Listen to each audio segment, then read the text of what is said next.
আমাদের ট্রেন হচ্ছে অমৃতা এক্সপ্রেস। এটা হচ্ছে একদম 0 পয়েন্ট, গাড়ি ঘোড়ার কোনো লিমিট নেই। এত বড় মাছের পিস দিয়েছে। স্বয়ং রাম সেতু বানানোর সময় যে পাথর ভাসিয়েছিল সমুদ্রে, সেই জায়গা লেগা নাম্বার মিলেগা। সুইট টাইপ মহাসাগরের মধ্যে কিছু কিছু জায়গা আছে যেখানে হাঁটু অব্দি জল, ওটাই মানে উত্তাল হয়ে উঠেছে, রাস্তার উপরে জল উঠে যাচ্ছে।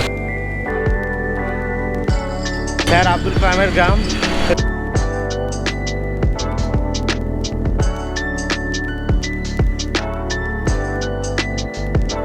হ্যালো বন্ধুরা, কেমন আছো সবাই? আশা করি সবাই ভালো আছো, সুস্থ আছো। আর একটা নতুন ব্লগে সবাইকে স্বাগত জানাই।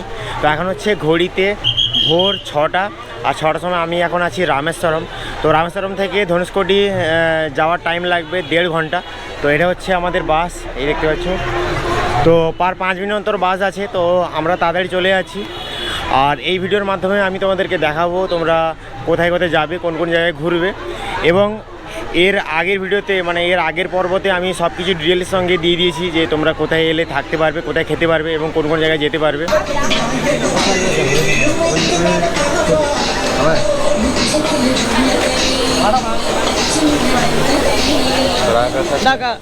खाने में क्या क्या है? खाने में क्या क्या है? वो सांभर वड़ा मिलेगा, हाँ, अभी इडली मिलेगा, सांभर मिलेगा। स्वीट टाइप का कुछ मिलेगा? ये मीठा है, मीठा वाला है। ये मीठा वाला है।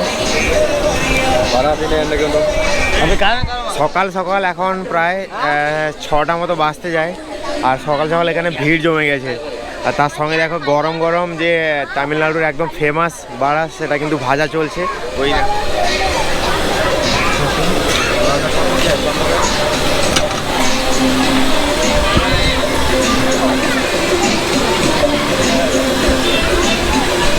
তো এখান থেকে যাব ধনুষকোটি। ধনুষকোটির বাস অলরেডি দাঁড়িয়ে আছে, পিছনে দেখতে পাচ্ছি, এক্ষুনি জাস্ট ঢুকেছে।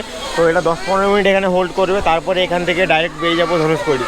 তো বাসের নাম্বার হচ্ছে 2136। তো এই হচ্ছে আমাদের বাস। এখান থেকে প্রায় 1.5 ঘন্টা 1 ঘন্টা 45 মিনিট মতো লাগবে ধনুষকোটি যেতে। হচ্ছে ভোর একদম 6টা। তো দেখতে পাচ্ছ সবাই এখানে স্নান করছে, পুরো সমুদ্রের সাইডে স্নান করছে। স্নান করে সোজা গিয়ে মহাদেবের মাথায় জল ঢালবে।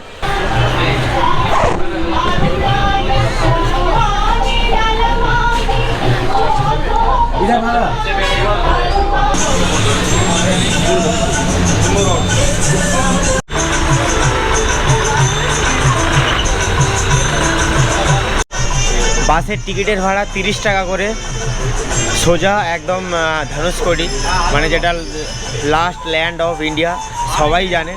কিন্তু অ্যাকচুয়ালি সেটা হচ্ছে আমাদের হিন্দু ধর্মের। আমরা জানি যে রামায়ণে পড়েছি স্বয়ং রামই সেই সেতুটা বানিয়েছিল। ভারতের একটা অনেক বড় তীর্থস্থান। তো যাই হোক, 30 টাকা দিয়ে টিকিট কেটেছি। এখন যাব সোজা একদম রাম সেতুতে।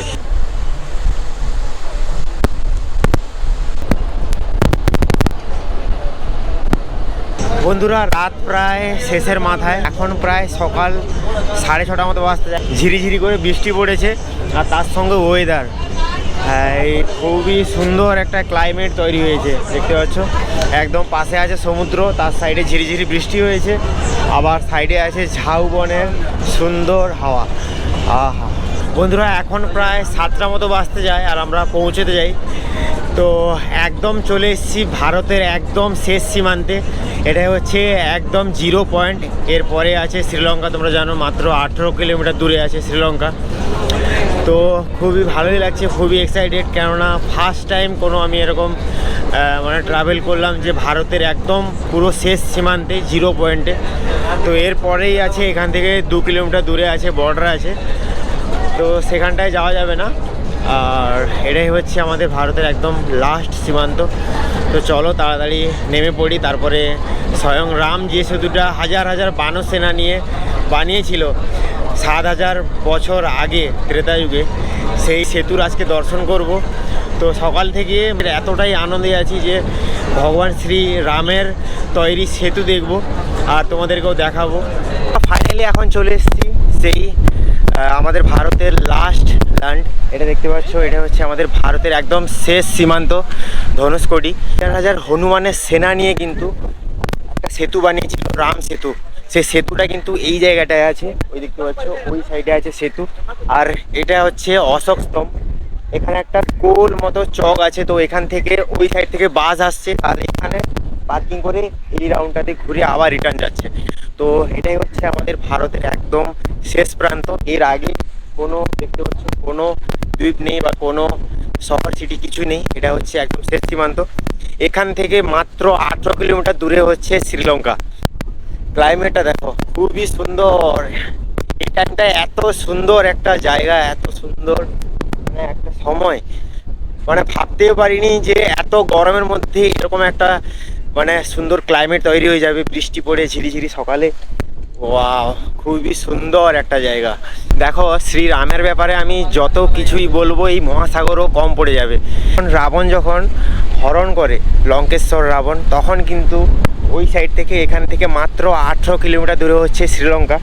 এইখান থেকে একটা সেতু বানিয়েছিল, যেহেতু দেখতে পাচ্ছ মাঝখানে এত বড় একটা বঙ্গোপসাগর, তার মধ্যে কিভাবে যাবে।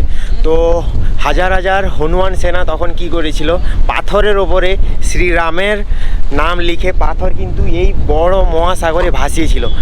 আর ততদিন থেকে দেখতে পাচ্ছ এখন এই সাইডে আমি তোমাদের দেখাই, এই সাইডে মানে মিলিয়ে গেছে মহাসাগরের মধ্যে কিছু কিছু জায়গা আছে যেখানে হাঁটু অবধি জল।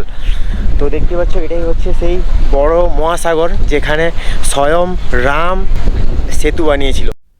বন্ধুরা এই দেখতে দেখতে সকালে ঝিরিঝিরি বৃষ্টি হচ্ছিল আর তারই মধ্যে আমরা চলে এসেছি এখন রাম সেতুতে। আর এই দেখো ওয়েদার খারাপের জন্যে বৃষ্টি চলে এসছে, মানে পুরো আজকে এত ট্যুরিস্ট কোথায় যাবে এখন। এখান থেকে প্রায় রামেশ্বরম হচ্ছে 1 থেকে 1.5 ঘন্টা, তো কি করে যাবে। তো যাই হোক দেখা যাক কি হয়। আর বৃষ্টিও চলে এসছে, দেখো গায়ে ফোটা ফোটা বৃষ্টিও পড়ছে। বন্ধুরা ওই দেখো সকালে বৃষ্টি হচ্ছিল, তারপরে এক্ষুনি জাস্ট মানে পৌঁছে গেছি। এখন প্রায় কটা বাজে আমি তোমাদের দেখাই, এখন বাজে ঘড়িতে সকাল 7:30। 7:30 সময় এত বৃষ্টি এখানটায় দেখো, পুরোপুরি ভিজে গেছি। ওই মাঝখানের দিকে গিয়েছিলাম, পুরোপুরি বর্তমান ভিজে গেছি। আর সবাই এখানে কোনো থাকার জায়গা নেই, মানে এত বড় একটা ট্যুরিস্ট স্পট যে সেভ হাউস সেরকম কিছু থাকবে সেরকম কিছুই নেই।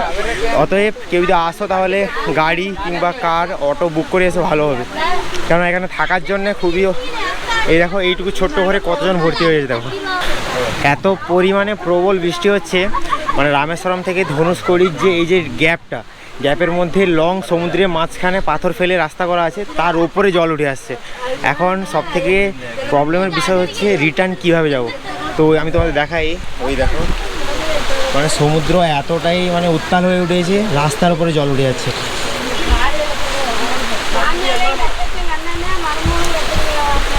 তো যাই হোক এখানে এখন ওয়েট করব 1-2 ঘন্টা মতো, তারপর যদি বৃষ্টি না কমে তাহলে 9টার সময় একটা বাস এখানটায় আসার আছে, তো বাস ধরে আবার রিটার্ন চলে যাব। যতটুকু সম্ভব হয় ততটুকু তোমাদের আমি ঘুরিয়ে দেখানোর চেষ্টা করব। প্রায় 8টার মতো বাসে যায় আর বৃষ্টি দেখো প্রবল বেগে কিন্তু বৃষ্টি হচ্ছে। তো আমি ভাবছিলাম ওই সাইডে গিয়ে ভিডিও করবো, কিন্তু একদম এত পরিমাণ বৃষ্টি হচ্ছে বলে যেতে পারবো না। তো এখন যাওয়ার ছাড়া আর কিছু নেই, পুরো ক্যামেরা মানে একদম অলরেডি ভিজে গেছে, তারপরেও যদি ভিজে যায় তাহলে আর কিছু নেই। তো এই হচ্ছে আমি তোমাদেরকে ভিডিওটা দেখাই বৃষ্টির সময়। অনেকেই তোমাদের ভিডিও করে দেখিয়েছে রোদের সময়, কিন্তু আমি তোমাদের ভিডিও করে দেখাচ্ছি বৃষ্টির সময় প্রবল বৃষ্টি।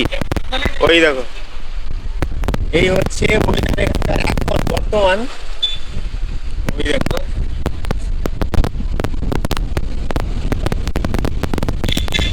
কেননা প্রচুর এত পরিমাণে বৃষ্টি হচ্ছে, দেখতে পাচ্ছ পুরো একদম জোর বৃষ্টি। তো তার কারণে আমরা চলে যাচ্ছি, জানি না আবার কবে আসবো, আবার কবে দেখতে পাবো রাম সেতু।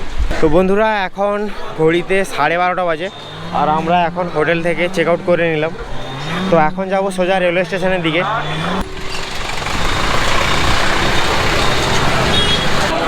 এত ক্রাউড দেখো, আজকে হচ্ছে শনিবার, তো এখানটায় তীর্থনার্থীদের ভিড় দেখো একবার। সকাল সকাল স্নান করে মন্দিরে পুজো দেবে তখন ভিড় থাকে, বাট এতটা না, একটু কম থাকে। বন্ধুরা এখন ঘড়িতে 12:10 আর এখন আমরা ঘুরছি আমাদের ভারতের মিসাইল ম্যান স্যার আব্দুল কালামের গ্রামে। তো এটাই হচ্ছে স্যার আব্দুল কালামের গ্রাম। তো দেখতে পাচ্ছ এটাই হচ্ছে পুরো এই গ্রামে তিনি এক সময় ঘুরেছেন। এখানকার লোকজনের কাছে জানা যায় যে তিনি এক সময় কিন্তু পায়ে হেঁটে পুরো গ্রাম ঘুরতেন।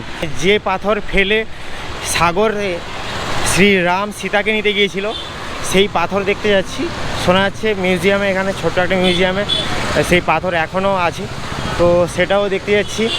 মন্দির থেকে 2 কিলোমিটার, তো আমরা যাচ্ছি পায়ে হেঁটে। অটো রিক্সা সব কিছু অ্যাভেলেবেল আছে, তোমরা যদি চাও তাহলে সেগুলোতে ক্যারি করতে পারো। আর তামিলনাড়ুতে বন্ধুরা গাড়ি কিন্তু খুবই স্পিডে চলে। তোমরা যদি কেউ আসো এখানে ঘোরো তাহলে খুবই সাবধানের সঙ্গে রোড ক্রস করবে, কারণ এখানকার গাড়ি ঘোড়া প্রচুর স্পিডে। তো আমার যতটুকু এক্সপিরিয়েন্স, আমিও প্রথমবার এসেছি তামিলনাড়ুতে, আমার যতটুকু এক্সপিরিয়েন্স আমি ততটুকুই তোমাদের সঙ্গে শেয়ার করব। তো তাই জন্য বলছি, কেউ যদি আসো তাহলে খুবই সাবধানে গাড়ি ঘোড়া রাস্তা পেরিয়ে যাবে, কারণ এখানকার গাড়ি ঘোড়ার কোনো লিমিট নেই। देखो देखो 1000 नहीं होता, कितना का है? 100 रुपया का देता है। दे दो। ईमानदार से कैसा देता बजा है। गया साउंड के नहीं ऐसा बजा देखो ऐसा बजाओ,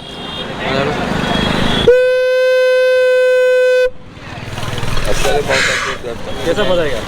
ऐसा ऐसा दो बजाओ। दे दो, दो नहीं होगा तुझसे, छोड़।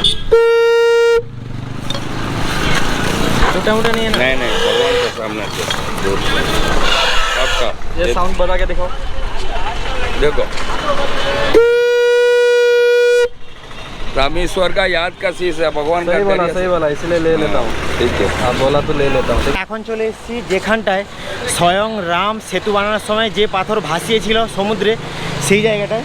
আর এই যে দেখছো, এটা হচ্ছে সেই জায়গা যেখানে পাথর আছে ভিতরে এখনও পর্যন্ত। ওই যে দেখতে পাচ্ছ, শ্রী বৈরাগী বৈষ্ণবা তুলসী বাবা মাদান, তো এটাই হচ্ছে সেই জায়গা।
इधर आओ इधर आओ कम यहाँ।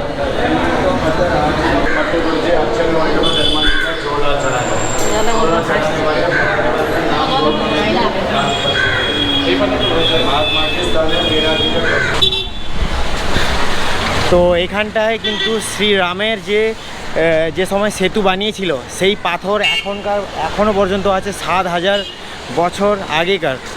তো ভিতরে অনেক কিছুই আছে, সেগুলো তোমরা ঘুরিয়ে দেখতে পারো। তো চলো বেশি দেরি করবো না, এখন প্রায় 1টা মতো বাজতে যায়। আর দুপুরে লাঞ্চটা এখানটায় করে সোজা বেরিয়ে যাবো রেলওয়ে স্টেশনে। দর্শন করা শেষ প্রায়, এবার যাওয়ার মাথায়, কেননা 30 মিনিট পরে আমাদের ট্রেন আছে। তো এখন খেয়ে দুপুরে লাঞ্চটা এখানটায় করব। এখানে ননভেজও আছে আর ভেজও আছে, তো আমরা ননভেজ খাবো, তাই জন্যে অনেক কিছু এখানটায় বিরিয়ানি, 65 এবং চিলি চিকেন ফিকেন এসব বিভিন্ন ধরনের খাবার কিন্তু পাওয়া যাচ্ছে। ওই দেখো, পূজা হাজি রেস্টুরেন্ট।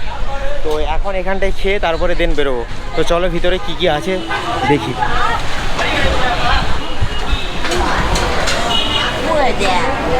नॉनवेज मिलेगा ना?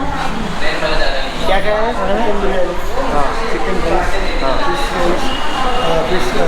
फिश राइस कितना है? फिश मिल्स, हाँ फिश मिल्स कितना है? 150 फिश मिल्स। कितना फिश रहेगा? फिश 1 फिश रहेगा। टू सब्जी और हाँ। তো সব ধরনের খাবারই পাওয়া যাবে, তারই মধ্যে যেগুলো তোমাদের পছন্দ, যেগুলো তোমাদের ভালো লাগবে সেগুলো তোমরা খেতে পারো। তো সাউথ ইন্ডিয়ানে যেটা ট্রেডিশনাল, এই হচ্ছে কলা পাতা। এটা কলা পাতা না, এটা হচ্ছে কাগজের, যেটা একদম তুমি এর থেকে আরও ছোটো ছোটো রেস্টুরেন্টে গেলে সেখানে কিন্তু কলা পাতাই দিবে। তো তার জন্যে ঠিক কলা পাতার ডিজাইনে পেপার দিয়েছে। একটা ভাজি মতো দিয়ে গেল,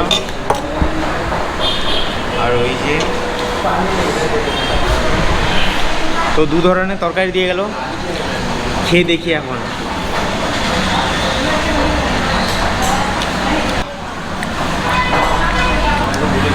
খুবই টেস্টি ফুল।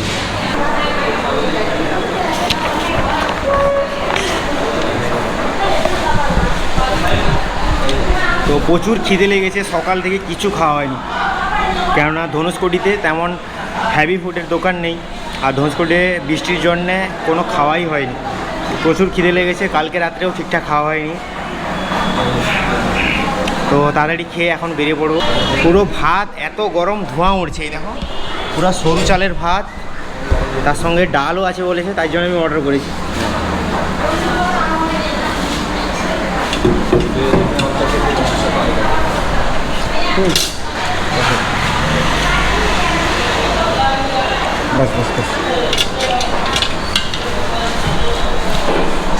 আর এই পুরো একদম সাউথ ইন্ডিয়ানের যেরকম ট্রেডিশনাল বাড়ি ঘরে খাওয়ায় সেরকম কিন্তু একদম খাবার, আর খাবার কিন্তু খুবই টেস্টি বলি।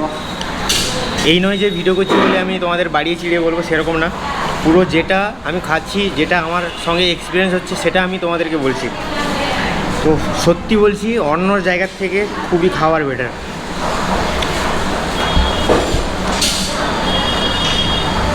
আর মাছের পিসটা দেখো, এত বড় মাছের পিস দিয়েছে, খুবই টেস্টিগুলি। তার সঙ্গে আর এত বড় মাছের পিস দিয়েছে, এই বড় মাছের পিস।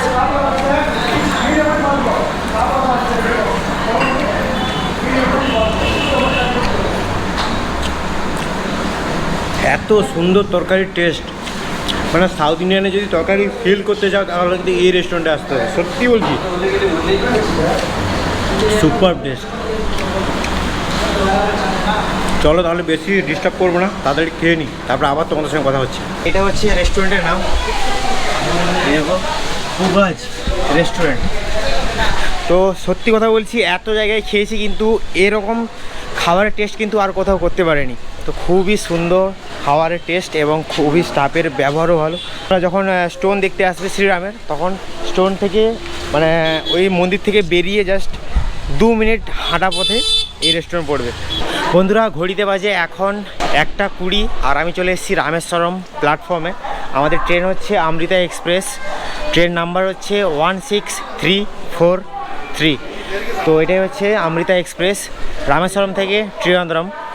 তো এখন এখান থেকে জার্নি স্টার্ট করব। আর যারা দ্বিতীয়বার দেখেছো তাদেরকে অনেক অনেক ধন্যবাদ।